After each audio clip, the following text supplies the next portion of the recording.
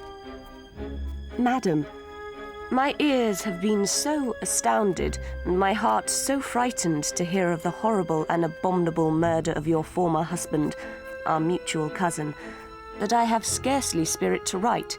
Yet I cannot conceal that I grieve more for you than for him.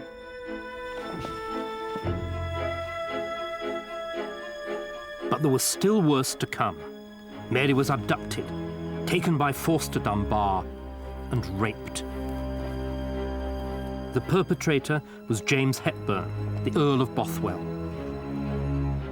2 weeks later, they were married.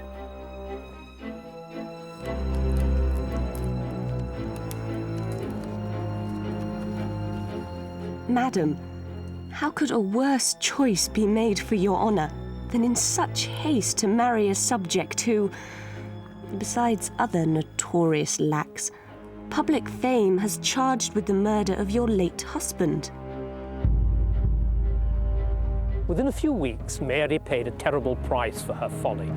A large party of the Scottish nobility rose up in arms against their scandalous queen. The two sides joined in battle, but Mary's troops melted away without striking a blow. Even her husband, Bothwell, negotiated a safe conduct for himself from the field of battle. Mary was defeated and abandoned.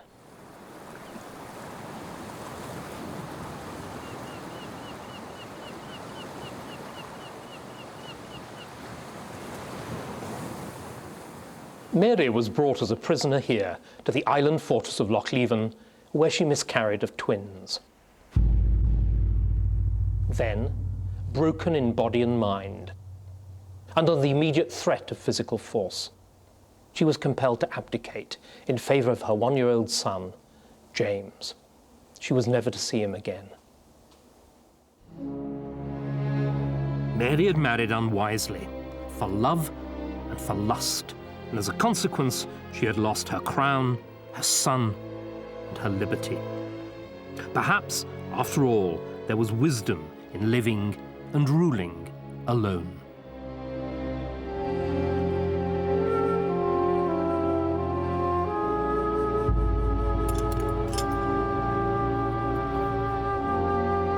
To be led from the place of arraignment to the Tower of London, and from thence to the gallows at Tyburn.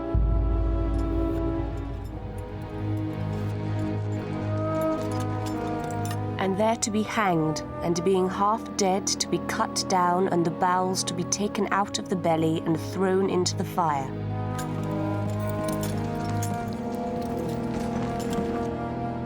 And the head to be cut off, and the body to be divided into 4 parts, and the head and 4 quarters to be set up and disposed at our pleasure. Which manner of execution is due to every person that committeth treason, given under our signet at our Palace of Westminster, Elizabeth R. For the Tudors, treason was the worst of crimes, which deserved the worst of punishments. Elizabeth had personal experience of its terrors because she'd been imprisoned in the Tower on charges of treason herself. When she became queen, she hoped that the moderation of her rule would make treason and its terrible penalties a forgotten memory. But a decade after her accession, these hopes were fading. Catholicism hadn't withered away as she'd hoped. The nobility were no longer content simply with honour and dignity. Instead, some of them wanted real power, which Elizabeth was reluctant to give them. And above all, there were the great unsolved questions of the succession and her marriage. It was a combustible mixture. It needed only a spark to set it alight. In May 1568, Mary escaped from her island prison. Thousands of troops flocked to join her standard. But once again, she was defeated in battle. And this time, the defeat was final. She escaped from the field of battle, but she was now alone and desperate. She fled to the only place that might offer her safety, protection, and even support: England. Elizabeth dispatched one of her counsellors to Carlisle to convey Mary to a place of refuge and to treat her with all honour, as befitted her status as a queen. In reality, she was a prisoner. Mary's arrival in England was a disaster for Elizabeth. Until now, the Queen had kept Catholicism under control. But Mary gave English Catholics, especially those in the north, a figurehead round whom they could rally and even rebel. The north of England had been the scene of the biggest rebellion against Henry VIII. Now, insurrection was brewing again. The population had remained largely Catholic and felt little loyalty to the Protestant Queen far away in London. The northern earls were Catholic too. They had been prepared to put up with Elizabeth, providing she left them alone. But slowly, the government was nibbling away at their independence. The earls looked to Norfolk for leadership. Norfolk was not a natural rebel, but he too was aggrieved and disaffected, ripe for rebellion. In June 1568, Mary's envoy approached the Duke of Norfolk with an extraordinary suggestion. He proposed that the Duke should marry Mary, Queen of Scots, and retake Scotland. Norfolk would then exchange a ducal coronet for the royal crown of Scotland, whilst his and Mary's children would be the natural heirs of England also. Attractive, but dangerous. Norfolk had in his pocket a commission from Elizabeth in which he said that anybody marrying Mary would be forthwith adjudged a traitor.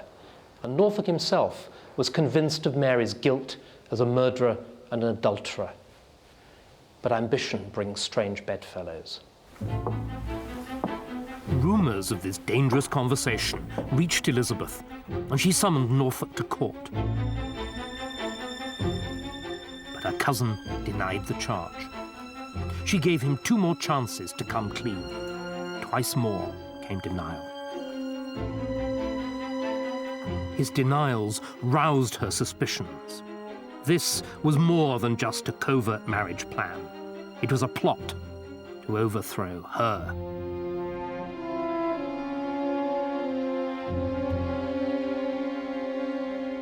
Norfolk suddenly left the Queen's summer progress and returned here to the Charterhouse, his London residence. He agreed to join in a plot hatched by the Earls of Westmoreland and Northumberland. The Earls would raise the north, liberate Mary, Queen of Scots, and bring about her marriage to Norfolk. All the north Northumberland boasted would rebel at his command.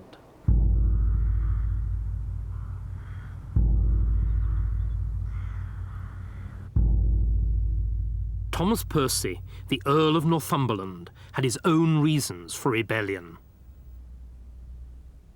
It was partly about religion. The Percys had remained staunchly Catholic. But at heart, it was about power. Northumberland thought he had a right to share in power. Elizabeth was prepared to share power with no one.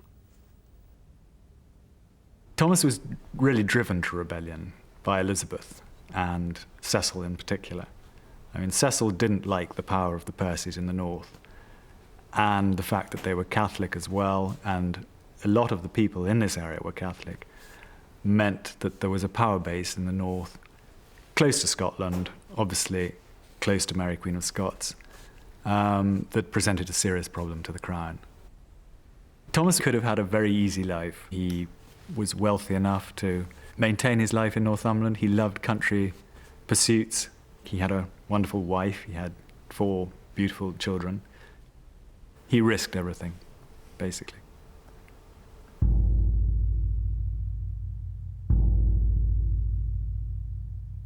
But the risk was too much for Norfolk. He wrote to Northumberland, begging him to cancel the rising. But it was too late. Midnight, on November the 9th, 1569, churches all over the north rang their bells backwards. It was a signal for the rebellion to begin.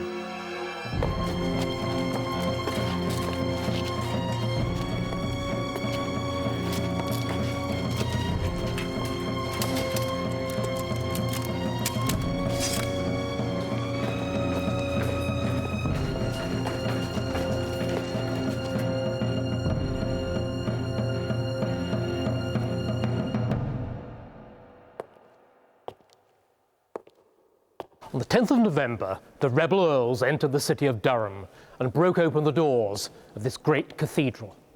And here they performed an act of calculated defiance. They tore up and burned the Protestant Bibles and prayer books, the symbols of the new religion. And they celebrated the central mystery of the old by attending a Catholic mass. They had crosses on their armor, and they carried the badge and the banner of the 5 wounds of Christ. It looked like a holy war, a crusade.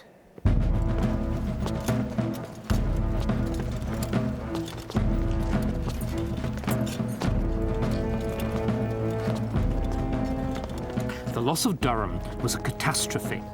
The city was a fortress to stop an invasion from Scotland. Now it had fallen to the rebels and could be turned against the Queen. Elizabeth was paying a heavy price for her mishandling of the northern earls.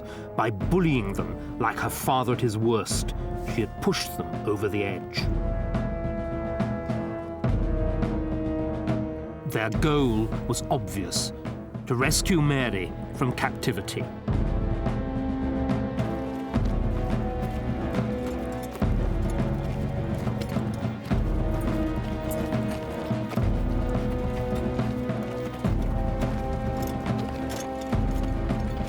Mary was imprisoned at Tutbury in Staffordshire. If they managed to reach her, they would hold not only half of England, they would have an alternative queen. Elizabeth acted decisively. She had her cousin move further south to Coventry, well inside the Protestant heartland and beyond the rebels' reach. She also ordered the rapid deployment of an armed force to the north to intercept the marauders. The rebel earls had advanced south confidently, expecting that other noblemen would join them. So, when they heard instead that the southern lords were marching against them, with royal troops in overwhelming numbers, they were taken off guard. They decided to retreat, to fight on their own territory. But the retreat knocked the stuffing out of the rebellion. Their troops melted away, and the earls fled towards Scotland. Elizabeth was exultant. By behaving like her father, she'd helped to provoke the rebellion. Now she actually outdid him in the savagery with which she punished the rebels. Spare no offenders. We are in nothing moved to spare them. The bodies to remain till they fall to pieces where they hang.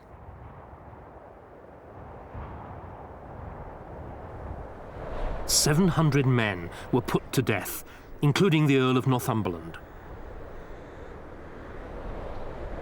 No village was without at least one execution. Lands were seized and distributed amongst Elizabeth's Protestant supporters.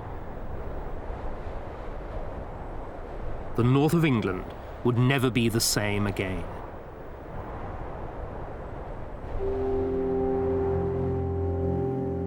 Norfolk was arrested, but there wasn't enough evidence to execute him for treason. But, whilst under house arrest, he became involved in a new plot, masterminded by the Italian banker Ridolfi. the conspirators were careless. English spies captured incriminating letters, and the plotters were rounded up.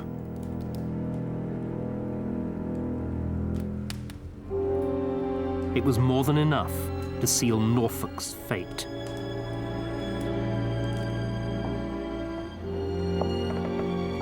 But the Queen could not bring herself to execute England's only duke, her closest male relative. 3 times she signed the execution warrant.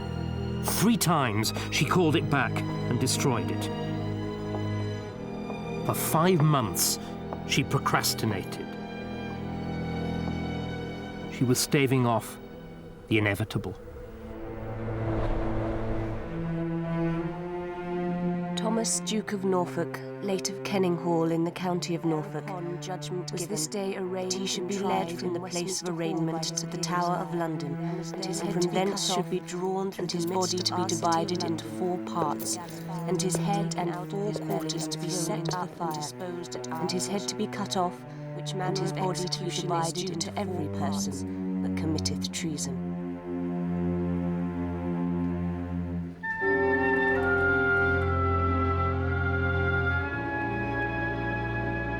Yet we, being moved to pity of our grace, are pleased to change such manner of execution, to cause only that his head be smitten from his body at the Tower Hill, the accustomed place of execution. Given under our signet at our Palace of Westminster, the 13th year of our reign, Elizabeth R.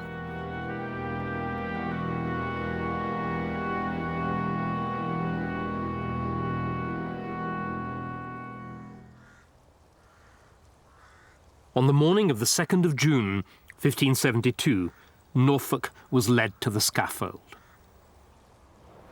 Fastidious to the last, he rearranged the straw, knelt down, stretched out his neck, and then as the crowd murmured, "Lord Jesu, have mercy on thy soul," the executioner cut off his head with a single stroke.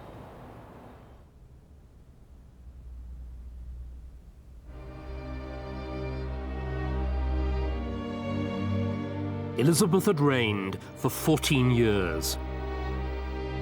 She had beaten off rebellion. She had resisted the pressure to marry. And she had survived alone.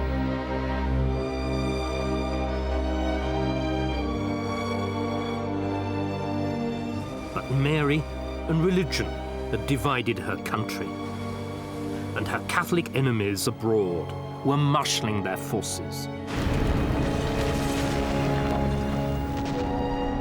Elizabeth and her Protestant people would be plunged into war.